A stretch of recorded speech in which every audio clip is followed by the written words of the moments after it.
Hello everyone, I'm Savannah Dorsett, a librarian with Houston Public Library, and welcome to Book Chats, which just like it sounds means we're talking about books.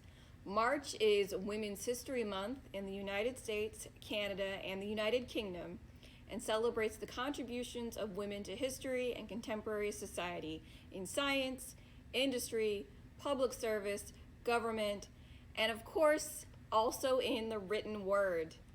Today I'm going to be sharing with you some amazing titles by female authors featuring strong female characters.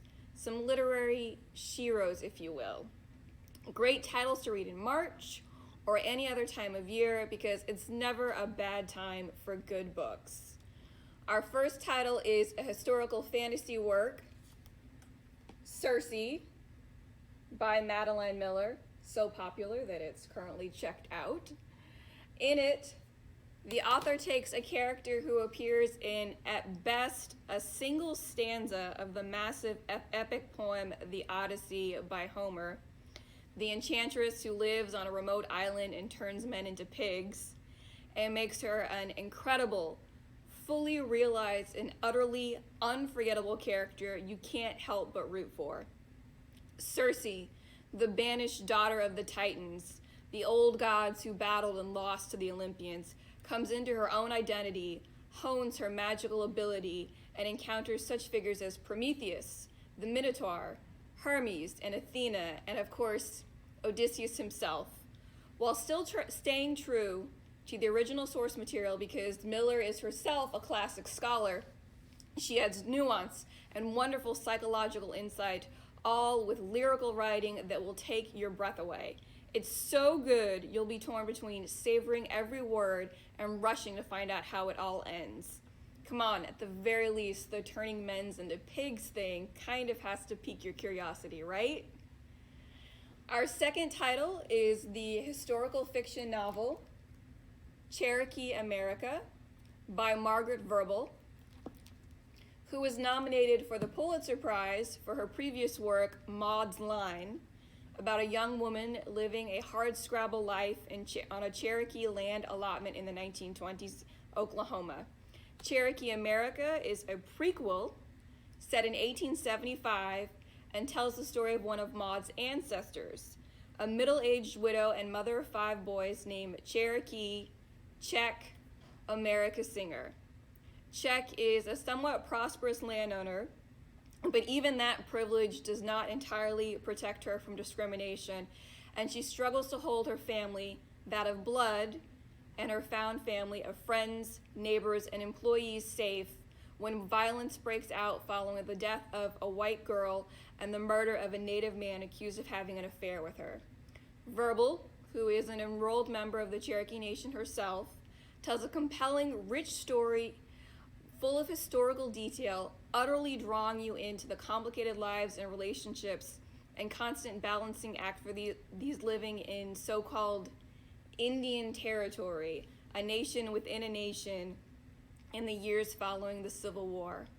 Czech is an incredible character, fierce, loving, resourceful, generous, with frontier grit, and a mother's never-shaking love for her family in the face of generations of broken promises and false treaties from the U.S. government.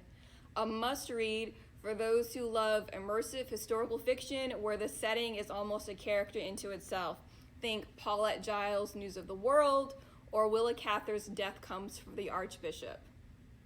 Our third title is American Spy by Lauren Wilkinson.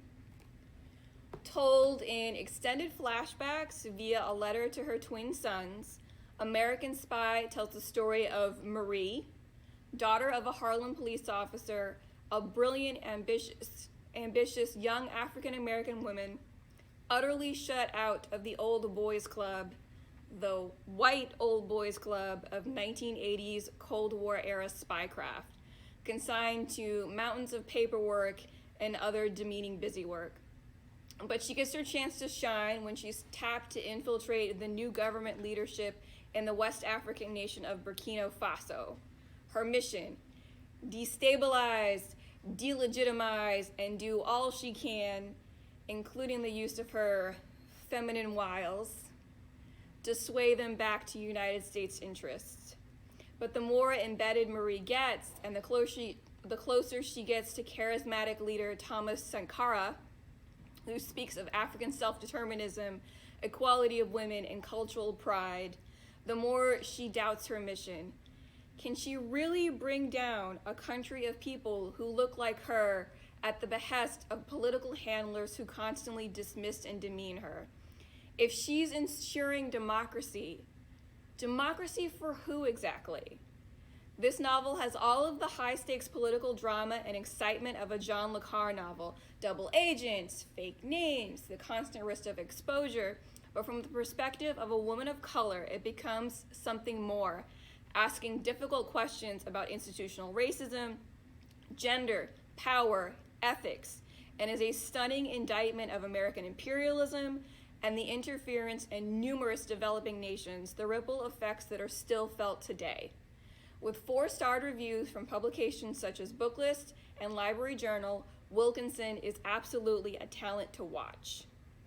And our last title is an oldie but goodie on multiple levels. Murder at the Vicarage by Agatha Christie. Published in 1930, it's the debut title featuring spinster detective extraordinaire Miss Jane Marple as she tries to solve the murder of the much disliked Colonel Prothero, where the main question seems to be, who didn't want this bullying man dead? It's also our introduction to Jane's hometown of St. Mary Mead, with all the hallmarks of a cozy English village, the pub, charming cottages, neighbors who all know each other, and a suspiciously high body count. Over the next 40 years, many a baffling mystery is solved by Miss Marple when she makes a connection back to some happening in St. Mary Mead, like dear sweet Mrs. Green, who buried 5 children, all who had large life insurance policies taken out on them. So, typical small town shenanigans. As tallied by Anne Hart in The Life and Times of Miss Jane Marple, over a period of some 40 years, there occurred in this allegedly peaceful community a total of 16 murders and 4 attempted murders, with poison being the preferred weapon of choice. So clearly, you need a tougher-than-she-looks old lady to keep you safe, and Miss Marple is always on the case, armed with her innate sense of right and wrong, bulldog tenacity, a somewhat skewed view of human nature. Seriously, absolutely nothing shocks Miss Marple. And the ability to play down to everyone's expectations of the helpless old dear. Oh, and knitting needles. Can't forget those. Murder may be a crime, but it's idle hands that are the devil's playthings. Still looking for more great titles? Ask your friendly librarian. HPL is here for you via chat, email, and telephone reference, and you can request a custom book list. You tell us what you enjoy reading, and we'll send you a list of personalized titles based on your likes and interests. How cool is that? This has been Book Chats. I'm Savannah Dorset. See you next time, and happy reading.